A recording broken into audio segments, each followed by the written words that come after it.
সময়টা তখন সকাল 8টা ছুঁই ছুঁই। সাইকেল চালিয়ে রওনা দিয়েছেন জৈনিক এক ব্যক্তি। দেখলেই মনে হবে সাধারণ একজন গ্রামের মানুষ, মনে হতে পারে যেন নিত্যদিনের কাজের খোঁজে বেরিয়েছেন। বাসন্তী ব্লকের বিভিন্ন গ্রামে পৌঁছে গিয়ে সাধারণ মানুষের সুখ দুঃখ চাওয়া পাওয়ার খোঁজ খবর নিচ্ছেন। কখনো আবার যক্ষা রোগীর বাড়িতে গিয়ে খোঁজ নিচ্ছেন সরকারি পরিষেবা কিংবা অনুদান সঠিক সময়ে পাচ্ছেন কিনা। কখনো আবার অঙ্গনওয়াড়ি কেন্দ্রে ঢু মারছেন, সেখানে শিশুদের খাবারের গুণগত মান ঠিক রয়েছে কিনা তা নিজের চোখেই পরীক্ষা করছেন। পড়াশোনা ঠিকঠাক হচ্ছে কিনা তাও যাচাই করছেন। কখনো আবার ঝাড়ুদারের হাত থেকে ঝাড়ু নিয়ে ঝাড় দিয়ে তাদেরকে সাহায্য করছেন। এমন মানুষকে দেখে অনেকেই চিনতে পারছেন না। কেউ কেউ মন্তব্য করছেন বার্ধক্য ভাতা কিংবা বিধবা ভাতার জন্য একাধিকবার ব্লক অফিসে গিয়েছিলেন, কিন্তু কাজের কাজ কিছুই হয়নি। আচমকা এক ব্যক্তি সকালে সাইকেল চালিয়ে আসছেন, খোঁজ খবর নিচ্ছেন কারোর কোনো অসুবিধা রয়েছে কিনা। যদি সমস্যা থাকে কিংবা কোনো সরকারি প্রকল্পের নাম নথিভুক্ত করতে সমস্যা হয়, তাহলে ব্লক অফিসে গেলে সব সমস্যার সমাধান হয়ে যাবে। তাদের আরো দাবি, যেখানে পাড়ার মোড়ল মাতব্বরদের পায়ে তেল মাখিয়ে বিধবা কিংবা বার্ধক্য ভাতা মেলেনি, সেখানে অপরিচিত একটা লোক পাড়ায় পাড়ায় হাজির হয়ে বলছেন সব সমস্যার সমাধান হয়ে যাবে ব্লক অফিসে গেলে। কখনো পায়ে হেঁটে আবার কখনো বা সাইকেল চালিয়ে পাড়ায় পাড়ায় এমন বলে বেড়াচ্ছেন লোকটা সম্ভবত পাগল হবে। যদিও এত কিছু বলার পর গ্রামের মানুষের ভুল ভেঙে গিয়েছে। পরে তারা জানতে পারেন যে ব্যক্তি পাড়ায় পাড়ায় হাজির হয়ে সাধারণ মানুষের সুখ দুঃখের কথা শুনছেন এবং সমস্যা সমাধানের আশ্বাস দিচ্ছেন, তিনি আর কেউ নন, তিনি স্বয়ং বাসন্তী ব্লকের সমষ্টি উন্নয়ন আধিকারিক সঞ্জীব সরকার।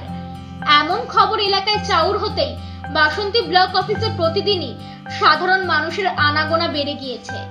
এমনকি যে সমস্যার জন্য দীর্ঘ 10 কিংবা 15 বছর দৌড়ঝাঁপ করেও সমস্যা মেটেনি, সেই সমস্যা মিটে যাচ্ছে 2 কিংবা 3 দিনে। নতুন ব্লক সমষ্টি উন্নয়ন আধিকারিকের এমন মানবিক উদ্যোগ জনসমক্ষে আসতেই সাধারণ মানুষ থেকে রাজনৈতিক ব্যক্তিত্বরা প্রশংসা করছেন। বাসন্তী ব্লকের কয়েকটি অঙ্গনওয়াড়ি কেন্দ্রের দিদিরা জানিয়েছেন প্রায় প্রতিদিনই সকালে কোনো না কোনো অঙ্গনওয়াড়ি কেন্দ্রে গিয়ে খোঁজ খবর নিচ্ছেন। সমস্যা থাকলে তার সমাধানের পথ বাতলে দিচ্ছেন। তাদের বিভিন্ন সময়ে সমস্যার সম্মুখীন হতে হয়, তার জন্য সিডিপিও কিংবা বিডিওকে জানানোর জন্য অফিসে যেতে হয়। আর বর্তমানে খোদ বিডিও সাহেব তাদের কেন্দ্রে হাজির হয়ে সুবিধা অসুবিধার কথা জানতে চাইছেন।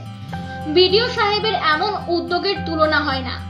এছাড়াও বিগত দিনে বাসন্তী ব্লক কেন সমগ্র ক্যানিং মহকুমা এলাকায় এমন কোনো ভিডিও ছিল বলে মনে হয় না, যা অত্যন্ত বিরলতম ঘটনা।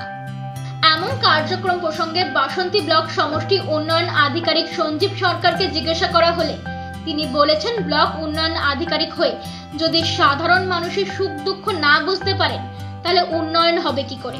ফলে তিনি আমাদের মতো করে সাধারণ মানুষের সুখ দুঃখের কথা জানতে প্রায় প্রতিদিনই সকালে একাই বেরিয়ে পড়েন। কখনো পায়ে হেঁটে আবার কখনো বা সাইকেল চালিয়ে পৌঁছে যান গ্রামের মানুষের কাছে।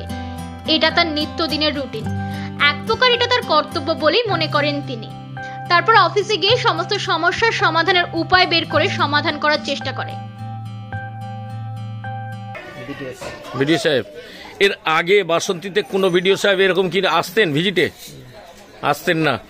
এই ভিডিও সাহেব যে মানে সাত সকালেই সাইকেলে চেপে চলে আসছে, মানে এতে কি আপনাদের অসুবিধা হচ্ছে না সুবিধা হচ্ছে? ভালো হচ্ছে। ভালো হচ্ছে মানে কোন দিক থেকে ভালো হচ্ছে? সব দিক দিয়ে। আমাদের যেমন এই যে দেখে গেলেন জিনিসপত্র, এটা তো আমাদের খুব দরকার ছিল। তারপরে আমরা কি করছি না করছি এটা তো জানা দরকার, তাই না? মানে যেটা আপনাদের অসুবিধা থাকতো সংযোগটা বেশি, এবং যেটা আপনাদের অসুবিধা হতো বিডিও অফিসে যেতে হতো, ঘন্টার পর ঘন্টা সময় যেত, সেখানে কি ভিডিও সাহেব মানে সরাসরি আসায় খুব ভালো, বিশাল ভালো, আমাদের খুব পছন্দ আর কি। আমি এটা আমার মর্নিং ওয়াকের একটা অঙ্গ।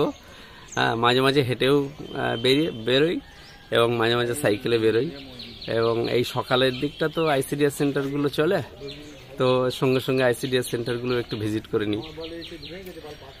গ্রামে ঢুকে কি মনে হচ্ছে, অনেকে সাধারণ মানুষ তো আপনার কাছে মানে দাবি জানাচ্ছে, মানে অনেকে লক্ষ্মী ভান্ডার পাচ্ছে না, বিধবা ভাতা বার্ধক্য ভাতা পাচ্ছে না, সেগুলো কিভাবে দেখছেন? না, লক্ষ্মীর ভান্ডার যে কটি মেয়ে বললো পায়নি, তাদের অ্যাকচুয়ালি বয়স 25 বছর হয়নি।